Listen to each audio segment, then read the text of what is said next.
Seringkali kita jumpai kata sela pada akhir ayat. Kamu mungkin berpikir, apa sih arti kata sela yang terdapat dalam Alkitab orang Kristen? Kata sela sendiri lebih banyak kita jumpai pada kitab Mazmur. Tentunya penggunaan kata sela dalam Alkitab memiliki makna rohani tersendiri. Untuk itu, mari kita simak penjelasan rohani dari Pastor Philip Mantova tentang makna kata sela yang digunakan dalam Alkitab. Saya bawakan judulnya sama dengan live worship kita.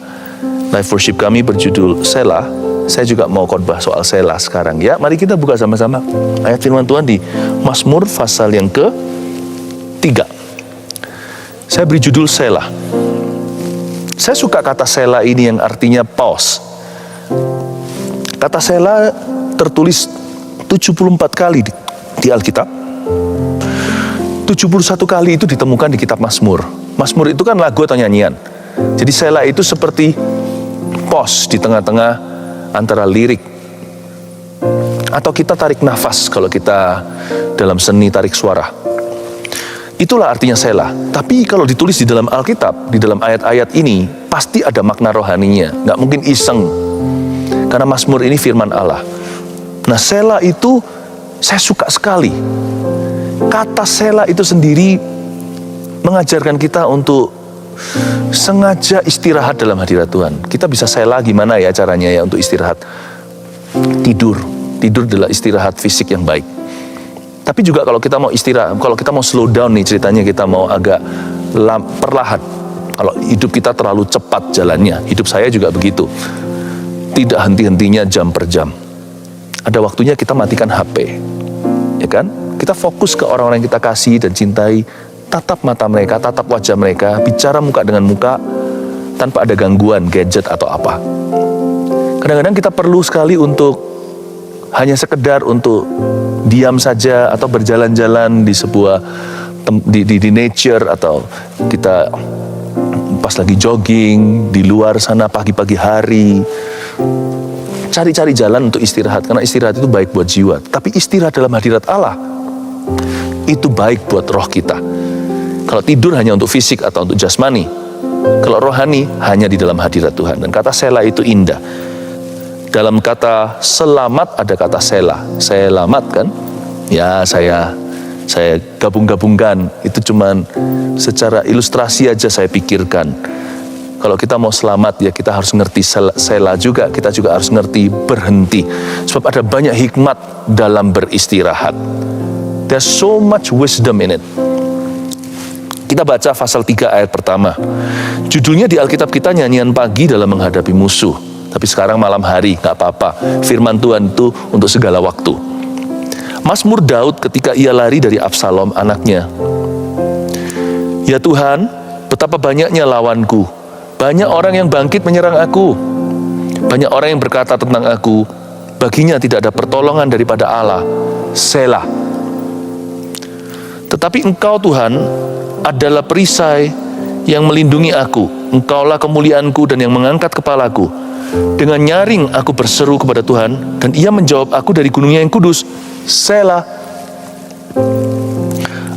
Aku membaringkan diri lalu tidur, aku bangun, sebab Tuhan menopang aku.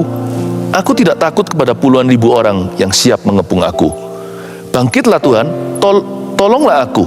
Ya Allahku, ya Engkau telah memukul rahang semua musuhku dan mematahkan gigi orang-orang fasik. Dari Tuhan datang pertolongan, berkat-Mu atas umat-Mu. Selah yang ketiga kali di satu pasal ini. Pertama-tama, pasal 3 ayat pertama, Mazmur Daud. Ini adalah nyanyian. Seperti saya katakan tadi, Selah adalah pause di antara liriknya atau nada berhenti. Tapi Mazmur Daud ini ditulis dengan Selah-selahnya sekalian. Mari kita selidiki firman. Pertama-tama tidak ada Selah tanpa puji-pujian. Saya percaya Selah ditentukan oleh Tuhan sebagai a place of intimacy. Jangan hanya istirahat doang. Jangan hanya tidur lalu bangun tidur nanti kita gelisah lagi. Kita perlu menaruh beban. Dan taruh beban itu bukan ketika kita pulas tidurnya. Ada orang yang kalau kena masalah ya, dia tertidur. Tapi ada orang juga yang punya masalah, dia malah nggak bisa tidur. Anda yang mana? Tapi tidur tidak menyelesaikan masalah loh. Siapa bilang bahwa time heals everything? Waktu menyembuhkan segala sesuatu. Enggak juga. Buktinya, semakin lama orang semakin depresi. Tadinya hanya stres doang. Tadinya hanya sedih. Lalu tiba-tiba berkelanjutan, berkelamaan. Lama-lama menjadi depresi. Depresi menjadi penyakit jiwa. Bahkan tidak menutup kemungkinan ada sebagian orang ingin bunuh diri. Ternyata waktu tidak menyembuhkan. Tidak otomatis begitu. Demikian pula tidur atau istirahat, rekreasi. Ada orang cari pelampiasan lewat alkohol, merokok sebagian orang. Ada pula yang narkoba. Setelah high, dia kira masalahnya sirna. Enggak, ketika sadar, bukan hanya masalahnya masih ada, dia malah kecanduan barang terlarang. Dan itu merusak kesehatannya. Jadi, kalau ada istirahat bagi jasmani kita, ada istirahat bahkan bagi jiwa seperti rekreasi, di mana istirahat untuk roh kita, di mana kita bisa meletakkan beban kita sekali untuk seterusnya, yaitu dalam hadirat Allah.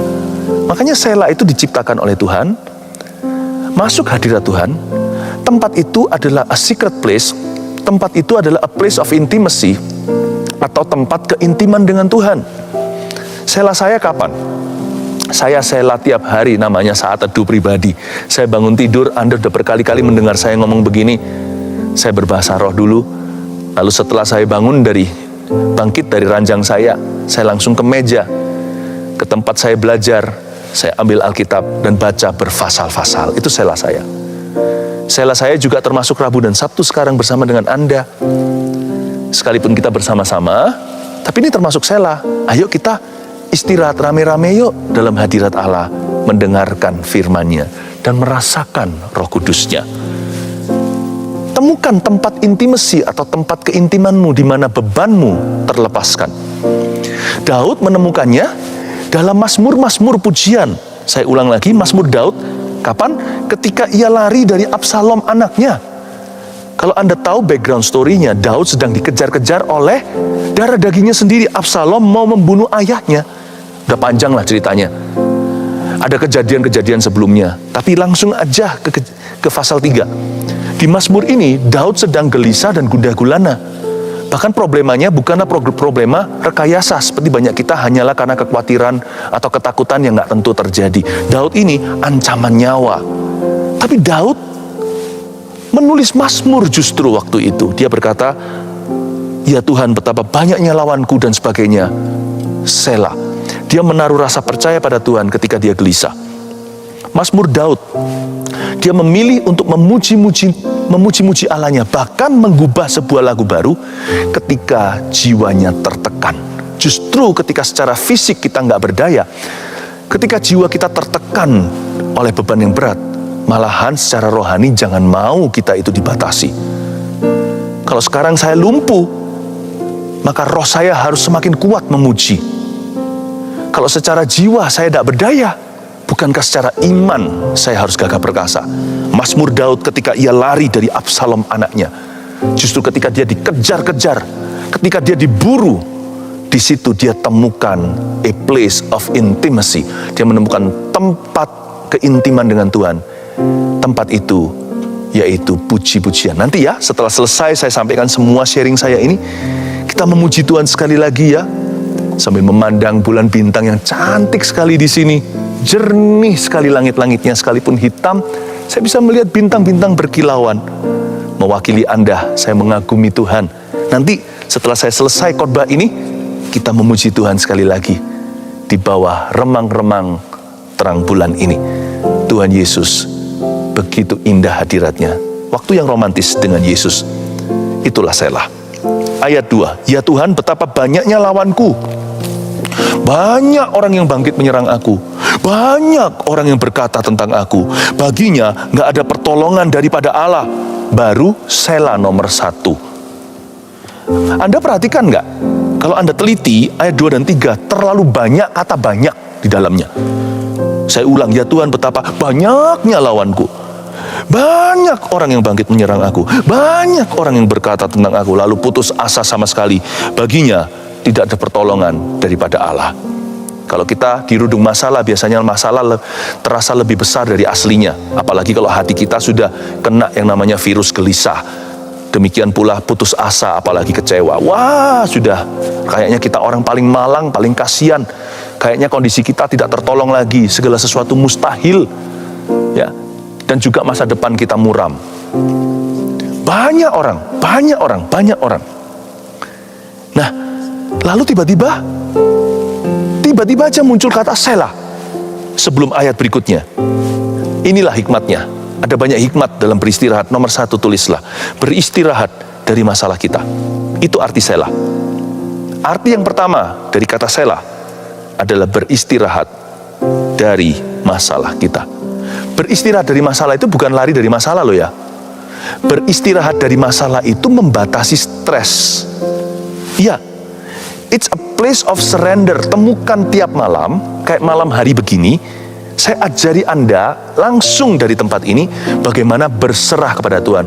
Aku berserah pada Yesus Juru Selamat. Aku berserah. Berserah itu jangan gini, udah diserahkan ke tangan Tuhan tapi nggak dilepas tangan. Lalu Tuhan mau ambil nggak bisa karena kita tarik-tarik tambang. Jangan gitu, itu bukan namanya berserah. Itu setengah-setengah. Kalau kasih ke Tuhan, ya letakkan.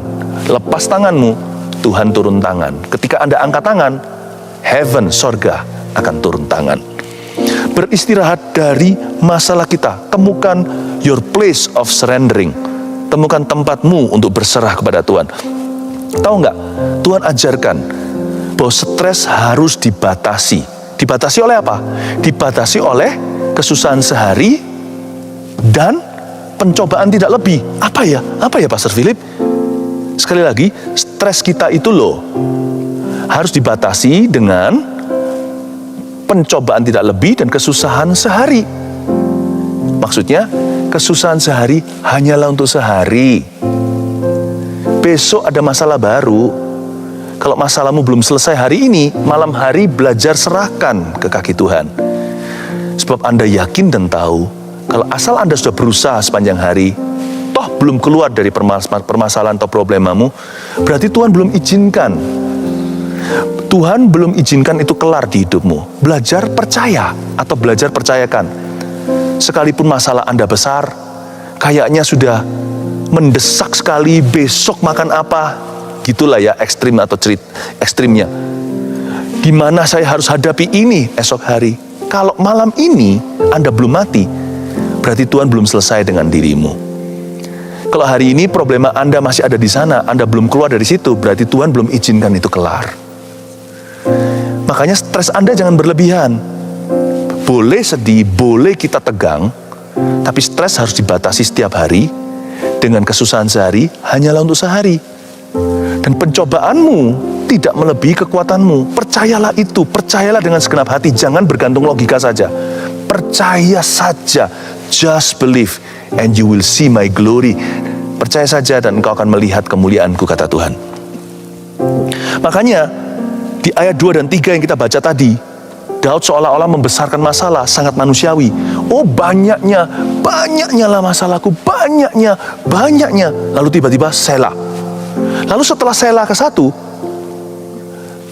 ayat berikutnya nadanya berubah loh. Kok bisa ya? Kayak seolah-olah dia gak pernah mengeluh. Coba lihat ayat yang keempat. Tetapi engkau Tuhan adalah perisai yang melindungi aku. Loh kok begitu? Engkaulah kemuliaanku dan yang mengangkat kepalaku. Loh kok berubah jadi nada doa? Dengan nyaring aku berseru kepada Tuhan. Bukankah doa itu berseru-seru kepada Tuhan? Dan ia menjawab aku dari gunungnya yang kudus. Selah. Wow, lanjutkan lagi ya. Aku membaringkan diri, lalu tidur. Aku bangun, sebab Tuhan menopang aku. Aku tidak takut kepada puluhan ribu orang yang siap mengepung aku. Ayat 2 dan 3 dan ayat 4 sampai 7 rasanya kok nggak nyambung. Ini kalau konseling sama orang ceritanya, andai kata Daud, orang yang saya konselingi, misalnya. Awal mula masuk dia berkata, aku ini orang paling kasihan. Aduh berat pastor, berat hidupku ini. Problemaku ini paling susah di dunia. Aduh mati saya. Nggak mau hidup rasanya. Bahkan semua orang tahu tidak ada pertolongan Allah bagiku. Apa yang Tuhan bisa lakukan bagi saya? Saya sudah terjepit, saya sudah berada di ujung tanduk.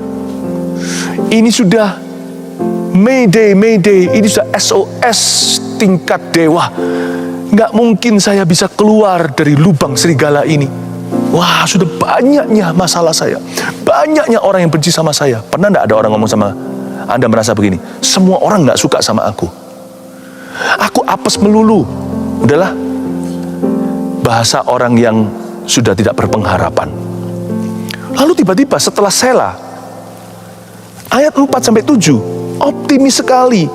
Tapi Tuhanlah yang melindungi aku, Engkaulah perisai, Engkaulah kemuliaan yang mengangkat kepalaku. Lalu Tuhan, aku berseru, Engkau menjawab aku. Aku membaringkan diri lalu tidur. Aku bangun sebab Tuhan menopang. Aku tidak takut sama puluhan ribu orang yang siap mengepung aku. Gimana sih? Apakah Daud ini double personality, kepribadian ganda? Ya enggak. Ayat 2 dan 3, poin pertama tadi, Daud belajar seni, beristirahat dari masalahnya. Lalu kedua, dia beristirahat dalam iman setelah doa. Catat itu. Dia beristirahat dalam iman setelah doa. Find your place of trust.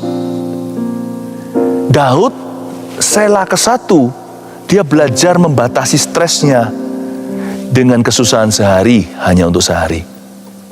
Sela kedua, dia berdoa dan berseru. Setelah itu, dia percaya bahwa Tuhan mendengarkan doanya. Ternyata sama pentingnya loh setelah kita berdoa, itu kita gimana dengan ketika kita berdoa. Tahu nggak, banyak orang itu berdoanya heboh, tapi setelahnya dia tidak beriman kepada Tuhan. Berapa banyak orang doanya sungguh-sungguh menangis, tapi setelah amin dia meragukan doanya sendiri. Dia bimbang akan janji. Daud tak begitu. Dia berikan batas pada stresnya, lalu dia doa. Dan setelah dia amin, dia percaya bahwa Tuhan akan mendengar doanya. Beristirahat dalam iman setelah doa. Anda dan saya harus pelajari ini. Setelah kita berkata, amin Tuhan, tolong aku ya Tuhan, besok aku percaya Engkau akan menolong keuangan keluarga kami. Dalam nama Yesus, amin. Setelah itu Sela. Setelah Anda amin itu, berarti doa Anda sudah di tangan Tuhan. Jangan ditarik kembali. Jangan dipertanyakan. Jangan tarik-tarikan atau tarik tambang dengan Tuhan. Ternyata banyak orang pintar doa, tapi nggak pintar amin. Setelah kita berdoa, setelah kita amini doa sendiri, jangan meragukan lagi. Percayalah, nantikanlah dalam iman hasil doamu sendiri. Sela kedua yang saya ajarkan, belajar istirahat dalam iman setelah Anda berdoa dan amini doamu sendiri. Jangan meragukan. Karena itu Daud berkata, aku membaringkan diri lalu tidur. Setelah dia doa, malam itu kan susah. Sepanjang hari dia penuh masalah. Kan dia dikejar-kejar sama Absalom. Nyaris-nyaris nyawa, hampir-hampir tertangkap basah. Ini Daud dan kawanannya hampir terbunuh. Dan hampir tertangkap. Dan hampir dianiaya. Tapi Daud memilih, setelah dia berkata, Tuhan tolong lindungi. Dalam nama Yesus, amin, gitu ceritanya. Kira-kira ya, dia berdoa, taruh harapannya kepada Allah yang melindungi jiwanya. Ketika dia berkata amin, dia berkata, lalu setelah itu aku membaringkan diri lalu tidur. Kalau kita kan enggak, setelah doa kita pikiri semalaman. Daud enggak, setelah dia doa amin, dia langsung bobok, dia langsung tidur. Dan besok pagi aku bangun sebab Tuhan menopang aku. Ini bukan orang yang besar imannya, ini orang yang tidak pelin-pelan doanya. Ini orang yang tegas dengan hatinya sendiri. Kalau Anda ngerti seni Sela seperti ini, hidup Anda tidak akan terombang-ambingkan seperti ombak, seperti orang yang mendua hati, tidak akan menerima apa-apa dari Tuhan. Pertama-tama, batasi stresmu sendiri. Beristirahatlah dari masalahmu, bukan lari daripadanya. Yang kedua, beristirahatlah dalam iman setelah Anda amin atau setelah Anda berdoa. Jangan dipikiri semalaman. Yang terakhir, ayat 8 dan 9, bangkitlah Tuhan, tolonglah aku ya Allahku. Ya, Engkau telah memukul rahang semua musuhku dan mematahkan gigi orang-orang fasik. Dari Tuhan datang pertolongan. Berkat-Mu atas umat-Mu. Saya ulangi lagi ayat 9. Dari Tuhan datang pertolongan. Berkat-Mu atas umat-Mu. Keesokan pagi, attitude atau sikap hati Daud begini. Yang ketiga, belajar menerima dengan cuma-cuma. Daud berkata di ayat 9, pertolongan itu datangnya dari Tuhan. Berkat-Mu atas umat-Mu. Find your place of humility. Temukan tempat kerendahan hati. Kadang-kadang ya, bagi beberapa orang termasuk bagi saya, dibutuhkan iman loh. Itu tindakan iman loh untuk menerima dengan cuma-cuma. Seringkali kita berkata, hah? Hanya gini saja, cuman gini doang. Masa segampang itu? Pasti ada sesuatu yang harus aku lakukan. Entah aku harus melayakkan diri atau gimana. Hah? Aku minta, Tuhan berikan. Begitu aja? Iya, begitu aja. Daud berkata, my victory will come easy. Kemenanganku akan terjadi dengan mudah sekali. Bukan karena hasil usahaku, bukan gagah perkasaku, tapi oleh karena Roh Kudus. Belajar menerima dengan cuma-cuma. Selah. Belajar itu. Kadang-kadang ketika saya sendiri ya, ketika saya diberkati oleh seseorang, entah apa, berkat gak harus materi ya, saya rasa sungkan, gak enak, lalu suatu hari Tuhan tegur saya, belajar rendah hati untuk menerima saja. Asal kamu bersyukur, maka itu adalah berkat dari Tuhan. Iya ya. Kadang-kadang kita itu membuat diri kita semakin susah. Berapa banyak orang tua dicintai anak-anaknya susah sekali. Memasang berbagai macam syarat pada anak-anaknya. Padahal anaknya hanya mau cinta dia loh. Ada juga loh ayah yang gak mau dipeluk sama anaknya sendiri. Nggak usah gitu-gituan. Dibutuhkan kerendahan hati untuk kita menerima sesuatu. Dibutuhkan kerendahan hati untuk dicintai. Sebagian besar kita itu selalu berlomba-lomba untuk memenangkan hati Tuhan dengan usaha kita. Jangan-jangan kalau kita nanti berhasil, kita sombong. Kita berkata, karena aku hebat. Karena aku imannya besar. Karena aku memberikan persembahan. Karena aku berkorban. Karena aku lebih layak. No. Waktu kita diselamatkan, what have you done? Tidak ada. Hari ketika saya diselamatkan tahun 1992 membuat saya menangis, terseduh-seduh. Nangis seperti bayi.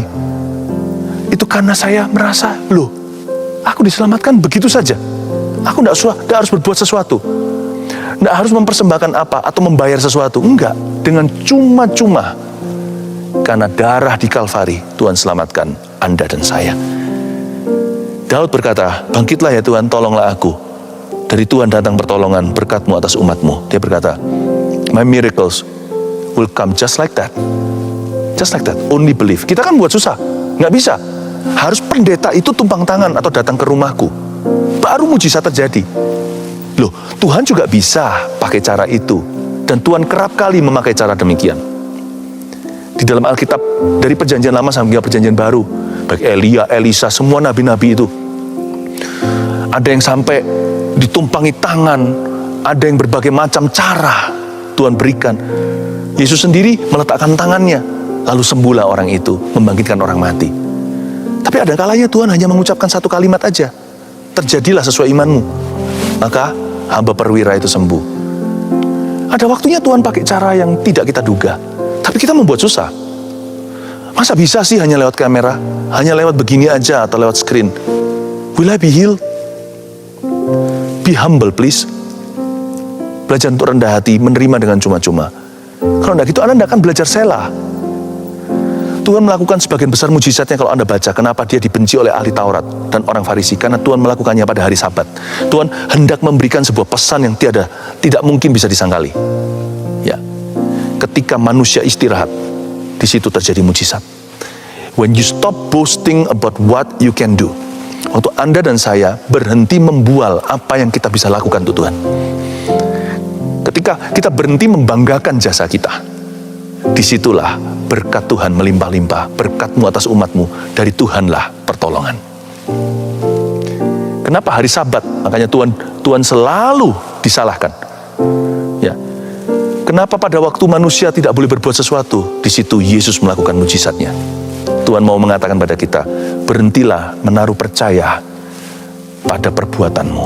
Belajarlah untuk menerima mentah-mentah perbuatannya. Tapi nggak bisa Tuhan. Aku ini hanya sembuh kalau aku didoakan pendeta itu. Be humble please. Belajar rendah hati. Belajar punya hati seperti anak kecil, iman seperti anak-anak. Itu yang berkenan kepada Tuhan. A childlike faith. Bisa pakai cara begitu. Tapi kalau sekarang Tuhan mau pakai cara begini, hanya lewat screen saja, dari jarak jauh, hanya sepatah kata. Hanya lewat gadget yang Anda lihat. Tiba-tiba cuma ulurkan tangan begini aja, masa bisa sembuh sih kankerku? Masa bisa sih? Aku perlu dilayani lebih dari ini. Andai kata hatimu sela, mujizat mudah terjadi. Saya ajak Anda untuk melihat bahwa belajar menerima dengan cuma-cuma bagi beberapa orang adalah tindakan iman yang luar biasa. Dibutuhkan iman untuk tidak berbuat apa-apa dan percaya sesuatu akan terjadi. Diam dan ketahuilah bahwa aku adalah Allah. Bukankah itu firman Tuhan? Selah ada 3 artinya yang saya sampaikan pada Anda hari ini. Beristirahat dalam hadirat Allah itu kayak apa? Seperti apa sih? 1, beristirahat dari masalah kita. Belajar berserah sama Tuhan. Setiap malam ceklok sama Tuhan Yesus. Kesusahan sehari hanya untuk sehari, jangan dibawa-bawa. Stres dibatasi. Yang kedua, beristirahat dalam iman setelah doa. Habis amin, jangan bimbang. Jangan dipikiri semalam-malaman. Bubuk tidur seperti Daud. Besok pagi engkau akan bangun sebab Tuhan menopangmu. Dan rahmat Tuhan selalu baru. Yang ketiga, belajar menerima dengan cuma-cuma. Jangan banggakan jasa. Jangan kita besar-besarkan perbuatan kita. Dengan rendah hati berkata, Lord, I receive my healing tonight. Malam ini, ku terima mujizatmu. Lord, I receive your forgiveness. Susah bagi orang untuk menerima pengampunan. Bahkan dia harus seolah-olah ingin menyuap Tuhan dengan janji-janji palsunya. Aku janji gak akan jatuh lagi kalau engkau ampuni. Ampuni aku janji gak jatuh lagi. Udahlah, salah ya salah, ngaku aja. Tuhan, aku salah. No excuse, gak ada alasan. Jelas-jelas aku salah. Mazmur 51 berkata, semua kesalahanku ada di hadapanmu. Sebab kepadamu, hanya kepadamu sajalah aku telah berdosa dan melakukan apa yang mendukakan hatimu. Aku salah, mau ngomong apa lagi? Please forgive me. Ampuni aku. Dengan rendah hati, ku terima pengampunan. Lihat ya, kalau pengampunan sungguh-sungguh masuk dalam hatimu, Anda akan jijik dengan dosamu. Nggak usah janji palsu. Anda sendiri nggak mau. Apa masih bisa jatuh? Bisa. Tapi paling tidak pada saat hatimu dipenuhi pengampunan Allah, Anda akan berkata, kok gitu ya aku? Itulah sebabnya beberapa orang menangis, menyesal. Bukan karena ketakutan, menyesal karena kasih Tuhan. Karena penerimaan. Dan dia akan berkata, aku tidak mau buang-buang lagi hidupku dalam lubang atau kubangan yang sama. Sebab Tuhanku terlalu baik bagiku. Thank you. Terima kasih untuk pengampunanmu. Dapatkah Anda hanya menerima dengan cuma-cuma, tanpa perlu janji apa-apa? Lord, I receive my healing. I receive my forgiveness. Aku terima pengampunanmu. Amin.